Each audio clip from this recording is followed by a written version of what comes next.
আমি এম.এস. হোসাইন সবুজ, সিনিয়র শিক্ষক, ব্যবসায় শাখা, মিরসরাই সরকারি মডেল উচ্চ বিদ্যালয়, মিরসরাই চট্টগ্রাম। আজকে নবম দশম শ্রেণীর হিসাব বিজ্ঞান বিষয়ে আমরা ক্লাসে আলোচনা করার চেষ্টা করব। ক্লাস শুরু করার প্রারম্ভেই সবাই একটু স্ক্রিনে লক্ষ্য করো। একটি চক্র দেখা যাচ্ছে। হিসাব বিজ্ঞানের ভাষায় এটি হিসাব চক্র। হিসাব চক্রের ধাপ 10টি। 1. লেনদেন শনাক্তকরণ, 2. লেনদেন বিশ্লেষণ, 3. জাবেদাভুক্তকরণ, 4. খতিয়ানের স্থানান্তর, 5. রেওয়া মিল, 6. সমন্বয় দাখিলা, 7. কার্যপত্র প্রস্তুত, 8. আর্থিক বিবরণী, 9. সমাপনী দাখিলা এবং সর্বশেষ 10 হিসাব পরবর্তী রেওয়া মিল। তাহলে এটা হচ্ছে আমাদের হিসাব চক্র। একটা ধাপ খেয়াল করো তোমরা। জাবেদা, খতিয়ান, তারপরে সেটি খালি, তারপরে আর্থিক বিবরণী। জাবেদা, খতিয়ান, তারপরে প্রশ্নে কি কি হইতে পারে, কি লিখতে পারবো আমরা সেখানে? রেওয়া মিল। ঠিক আছে, রেওয়া মিল লিখতে পারবো। তাহলে আজকে আমাদের পাঠের বিষয় রেওয়া মিল। সুপ্রিয় শিক্ষার্থী বন্ধুরা, এই পাঠ শেষে শিক্ষার্থীরা ক রেওয়া মিল কি বলতে পারবে, রেওয়া মিল তৈরির উদ্দেশ্য কি তা ব্যাখ্যা করতে পারবে, রেওয়া মিলের নমুনা চক তৈরি করতে পারবে, রেওয়া মিলের ডেবিট খাত ও ক্রেডিট খাত সমূহ চিহ্নিত করতে পারবে। তাহলে রেওয়া মিলে একটি বিবরণী প্রস্তুত করার জন্য খেয়াল করো কি করা হয়। সকল হিসাবের উদ্বৃত্তগুলোকে ডেবিট ও ক্রেডিটে বিভক্ত করা হয়। কয় ভাগে? 2 ভাগে। একটা হচ্ছে ডেবিট, একটা হচ্ছে ক্রেডিট। কেন করা হয়? খতিয়ানের হিসাবগুলোর গাণিতিক নির্ভুলতা যাচাই করার জন্য। কখন করা হয়? কোন নির্দিষ্ট দিনে। কোথায় করা হয়? একখানা পৃথক কাগজে বা খাতায়। তাহলে রেওয়া মিল কি, এটি আমাদেরকে এখন জানতে হবে। খেয়াল করো রেওয়া মিল কি আমরা একটু দেখি।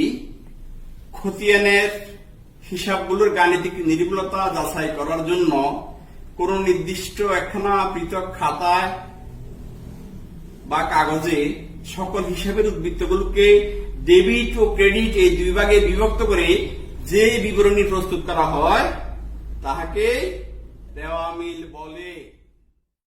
এসো আমরা স্ক্রিনে কয়েকটি ছবি দেখি। অনেক টাকা, মূলত টাকাগুলো প্রথমে এলোমেলো টাকা, তার পরবর্তীতে টাকাগুলো সাজানো টাকা। আবার অনেকগুলো বই দেখা যাচ্ছে এলোমেলো বই। আবার কতগুলো বই দেখা যাচ্ছে তোমরা একটু খেয়াল করো সাজানো বই। কারণ এলোমেলো টাকা, এলোমেলো বই এগুলো ভালো লাগে না সাজানো টাকা, সাজানো বই, কোনটি তোমাদের ভালো লাগে?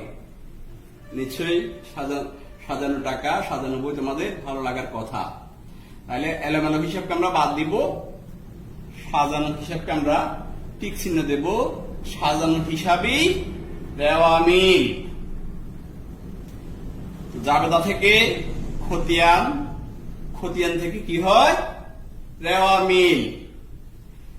খতিয়ানের ডেবিট জের ও ক্রেডিট জের দুটো অংশ মিলে রেওয়া মিল প্রস্তুত করা হয়। তো রেওয়া মিলের কিছু উদ্দেশ্য নিশ্চয় আছে নাকি? উদ্দেশ্য জানো তো তোমরা?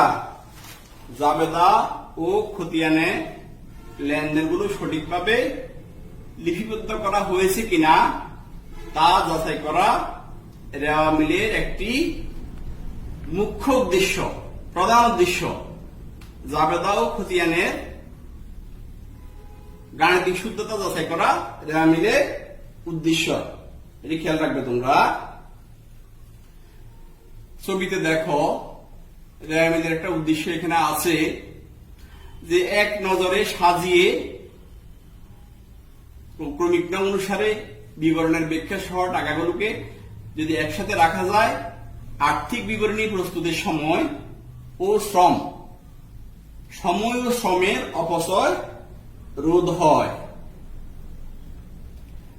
তো রেওয়া মিলের উদ্দেশ্যে আমরা আরেকটু দেখি। রেওয়া মিলের সাথে কারবারের আর্থিক অবস্থা সম্পর্কে ধারণা পাওয়া যায়।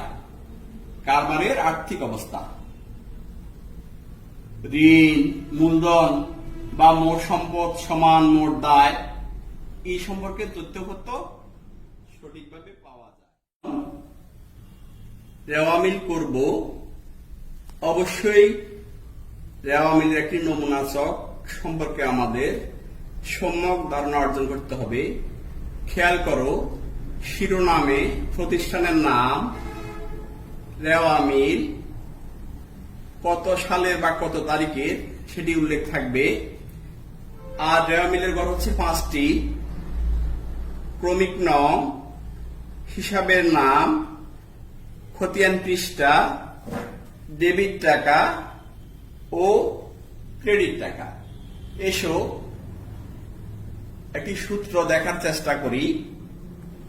সূত্রটি হচ্ছে, তোমরা স্ক্রিনে লক্ষ্য করো, ফামুসি দেবী ঋণ করে বসুর কুপরামর্শে ব্যাংক ওভারড্রাফট ফেরত দিল এবং সকল প্রকার প্রাপ্তি ও সঞ্চিতি ক্রেডিট করিল। এখানে এই ফা দিয়ে আমরা একটা শব্দ বানাই, পাওনাদার বা বিবিধ পাওনাদার। মূলধন বা অতিরিক্ত মূলধন, শীতে শিক্ষানবিশ সালামি, দেতে দেওয়া বিল বা প্রদেয় বিল, বিতে বিক্রয়, ঋণ, লোন, কর্জ, বতে বকেয়া খরচ সমূহ, বকেয়া বেতন, বকেয়া ভাড়া, বকেয়া কমিশন ইত্যাদি দিতে পারি আমরা। কুড়ি সঞ্চিতি, পাওনাদার বা প্রদেয় বিলে বাটা সঞ্চিতি বাদে সকল সঞ্চিতি, ব্যাংক ওভারড্রাফট বা ব্যাংক ওডি বা ব্যাংক জমা। তাহলে সূত্রটি কি বলছিলাম? ফামুসি দেবী ঋণ করে বসুর কুপরামর্শে ব্যাংক ওভারড্রাফট ফেরত দিল, সকল প্রকার প্রাপ্তি ও সঞ্চিতি ক্রেডিট করিল।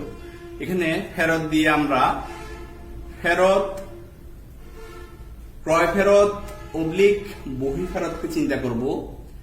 প্রাপ্তি, সকল প্রাপ্তি, ভাড়া প্রাপ্তি, বেতন প্রাপ্তি ইত্যাদি। আর সঞ্চিতিটা আমরা আগে বলছি, পাওনাদার বা পদের বিলে বাটা সঞ্চিতি বাদে সকল সঞ্চিতি। তো মূলত এতক্ষণ যা সূত্র নিয়ে আলোচনা করলাম, এই সমস্ত দফাগুলো রেওয়া মিলে ডেবিট ও ক্রেডিট দুটা দিকের মধ্যে অবশ্যই ক্রেডিট দিকে যাবে। কোন দিকে যাবে? ক্রেডিট দিকে যাবে। একটু খেয়াল করো। তো রেওয়া মিলের চক অঙ্কনের জন্য কটি ঘর কথা বলছিলাম? 5টি ঘর। নিশ্চয়ই তোমাদের খেয়াল আছে যে ক্রমিক নং, হিসাবের শিরোনাম, খতিয়ান পৃষ্ঠা, ডেবিট টাকা, ক্রেডিট টাকা। অবশ্যই উপরে একটি শিরোনামের কথা বলছিলাম। কি বলছিলাম? প্রতিষ্ঠানের নাম, রেওয়া মিল এবং তারিখের ব্যাপারটি খেয়াল করো। ইন্ডিকেট করে দেখাচ্ছি তোমাদের। রেওয়া মিলের ডেবিট দিক এবং ক্রেডিট দিক কোনটাতে কি বসবে এটা আমাদেরকে জানতে হবে। আমরা যদি চার্ট শিখি, সূত্র শিখি, তাহলে আমরা সহজেই পারবো। আর এতক্ষণ পর্যন্ত রেওয়া মিলের ক্রেডিটের সূত্রটি তোমাদের মাঝে আলোচনা করার চেষ্টা করেছি। খেয়াল করো ছবিতে কি কি দেখা যায়। লক্ষ্য করো, প্রথমে দেখা যাচ্ছে আসবাবপত্র, তারপরে যানবাহন, তারপরে মজুদ পণ্য, ব্যাংক জমা, দালান কোঠা, হাতে নগদ। এগুলো সবগুলোই সম্পদ। সবগুলো কি সম্পদ।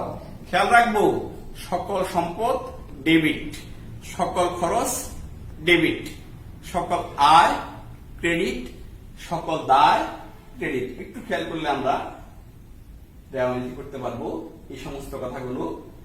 খতিয়ানের ডেবিট উদ্বৃত্ত যা রেওয়ামিলে ডেবিট দিকে বসবে। ব্যয়সমূহ ক্রয়, মজুরি, বেতন, বিজ্ঞাপন, ভাড়া, অবচয়, অবলোপন, এগুলো সব খরচ, এগুলো ব্যয়।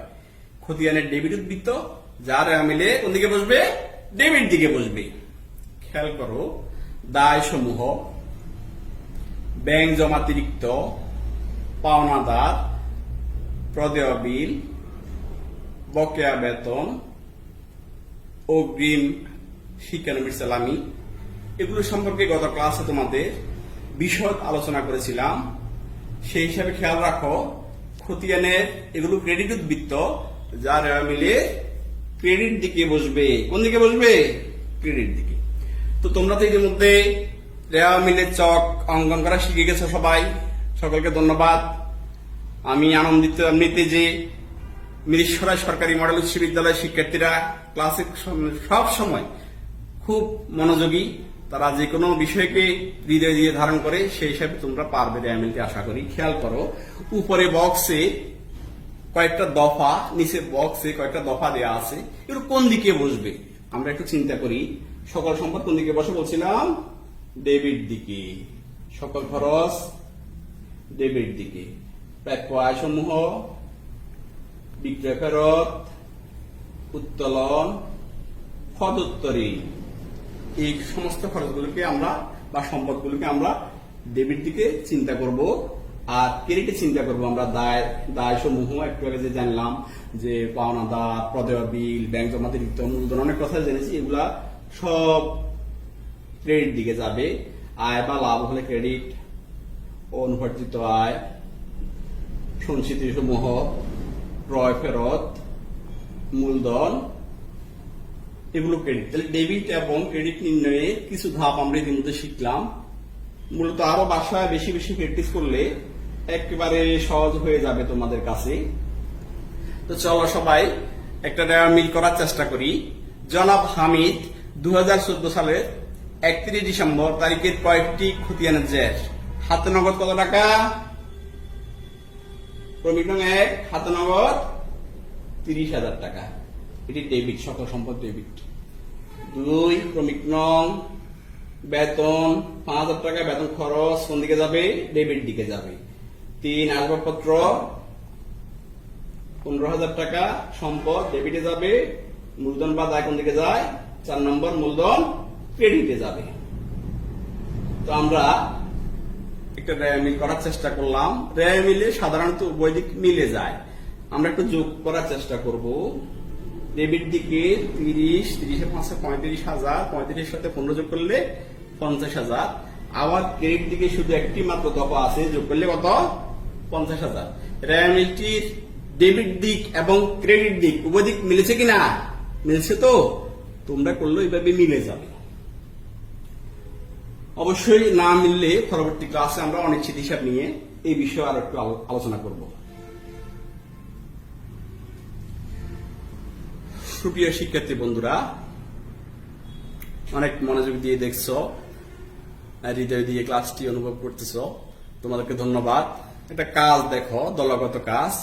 খতিয়ানের জের সমূহ ডেবিট ও ক্রেডিট নির্ণয় করো। একটু আগে আমরা একটা অঙ্ক করেছি, সূত্র শিখেছি, সেই হিসাবে যদি আমরা আবারও করটা নিই সেরকম করে, তাহলে 1 নম্বরে পরিবহন খরচ, 2 গ্যাস ও পানি, 3 দানাদার, 4 পাওনাদার, 5 বিক্রয়, 6 ক্রয়, 7 প্রাপ্য বিল, 8 কমিশন প্রাপ্তি, 9 উত্তোলন যথাক্রমে ব্যাংক জমা মূলধন এই ব্যাপারে আমরা লিখবো।